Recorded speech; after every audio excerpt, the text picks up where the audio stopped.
Saya,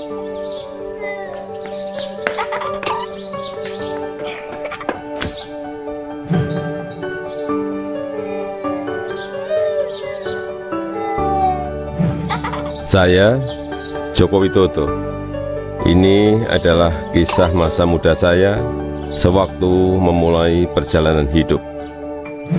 Ini saya waktu kecil. Saya berasal dari kota Solo, Jawa Tengah. Saya anak sulung dari 4 bersaudara. 3 adik saya semuanya perempuan. Saya berasal dari keluarga biasa. Kami berulang kali pindah rumah kontrakan, rumah sederhana yang mampu dibayar Bapak untuk tempat tinggal kami sekeluarga.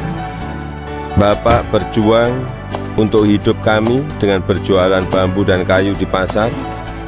Ibu sangat gigih membantu Bapak. Setelah selesai masak dan membereskan rumah, ia segera pergi ke lapak dagang Bapak untuk membantu mengikat bambu dan kayu. Mereka melakukan itu semua demi anak-anaknya untuk bisa sekolah.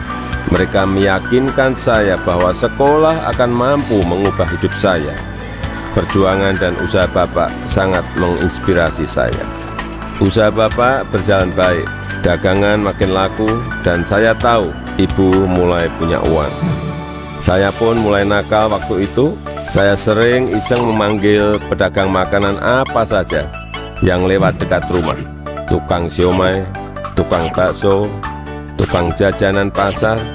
Ibu pun terpaksa membayar apapun yang saya pesan. Suatu kali saya asal manggil saja, ada tukang lewat di depan rumah. Saya pikir jual kue pasar, ternyata tukang arang. Ibu muncul sebelum saya sempat berlari. Terpaksa ibu membelinya dan langsung menyodorkan bungkusan berisi arang untuk saya makan sambil berkata, "Ayo makan, habisin ya, kamu kan yang kepengin jajan." Suatu hari kami kena gusur pemerintah daerah karena daerah rumah kami akan dibangun fasilitas kota. Kami sekeluarga terusir begitu saja tanpa ada perhatian di mana kami akan tinggal. Kejadian ini membuat kami sekeluarga sangat terpukul. Kami terpaksa menumpang di rumah paman. Keadaan yang sulit membuat kami sekeluarga gigih berjuang lebih keras. Bapak menjadi sopir angkutan umum. Setelah sekolah, saya membantu ibu berjualan di pasar meneruskan usaha Bapak.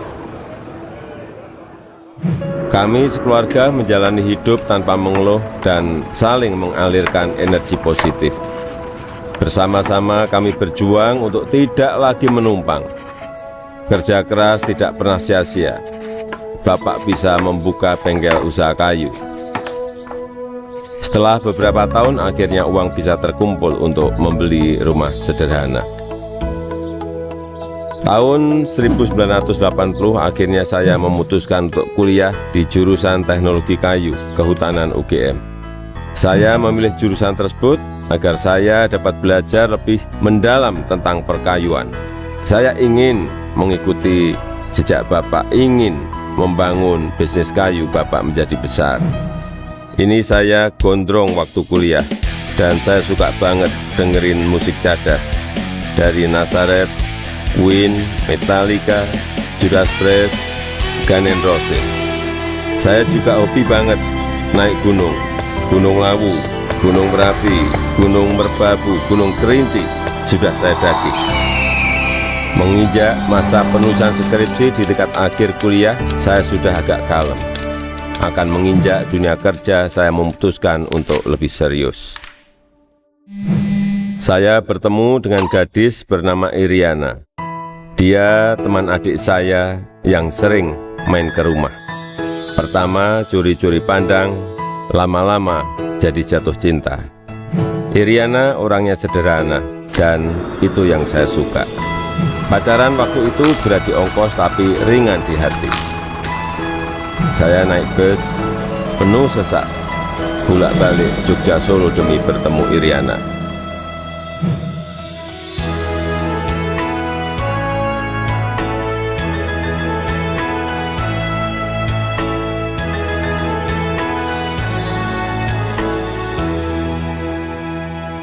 Lulus kuliah tahun 1985, saya melamar ke sebuah perusahaan kertas di Aceh. Setelah diterima, saya baru tahu akan ditempatkan di hutan rimba.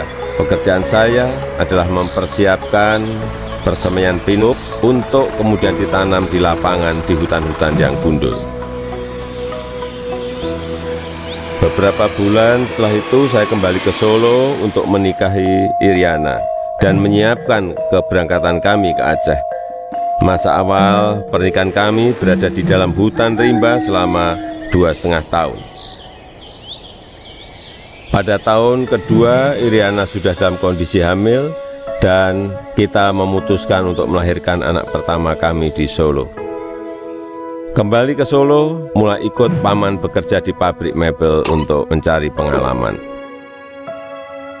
Di sini saya belajar banyak tentang bagaimana menjadi pengusaha yang baik. Semua posisi pernah saya lakoni, di produksi, di pemasaran, semuanya pernah saya alami. Tahun 1987, anak pertama saya lahir, Gibran Rakabuming.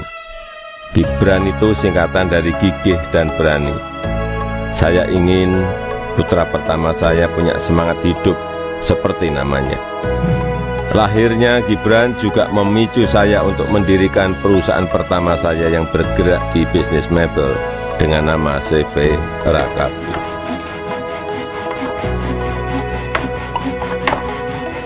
Tapi ternyata menjadi pengusaha bukanlah sesuatu yang mudah. Saya pernah habis ditipu. Barang sudah dikirim tapi tidak dibayar. Lalu orangnya menghilang. Kalau kita jatuh ya harus bangkit lagi. Tidak lama setelah itu saya mendapatkan pinjaman modal usaha. Dengan semangat untuk bangkit dan berkembang, saya bergerak cepat untuk mencari pesanan sampai luar negeri dengan cara ikut pameran-pameran mebel. Hasil usaha saya mulai terlihat, kantor tidak pernah sepi dari kunjungan pembeli. Di sini saya bertemu dengan pembeli dari Prancis bernama Bernard Jan. Dia yang memberi sebutan Jokowi untuk saya, untuk membedakan Joko Widodo dengan Joko-Joko lainnya yang banyak beliau kenal. Sejak saat itu, orang-orang lingkungan pengusaha mebel mulai memanggil saya Jokowi. 2 anak saya lahir setelah keadaan ekonomi keluarga membaik. Kahiyang Ayu dan Kaisang Pangarep. Saya ingin anak-anak saya mengenal sekolah kehidupan yang dilandasi perjuangan untuk mandiri, supaya mereka semua mampu membangun kehidupan yang kukuh. Keluarga adalah sumber kekuatan terbesar bagi saya. Saya yakin yang saya alami waktu muda sedang kalian alami sekarang. Tidak ada Jokowi hari ini jika tidak ada sejarah susah hidup saya. Teruslah berjuang mewujudkan mimpi-mimpi kalian. Mari kita terus bangun Indonesia maju.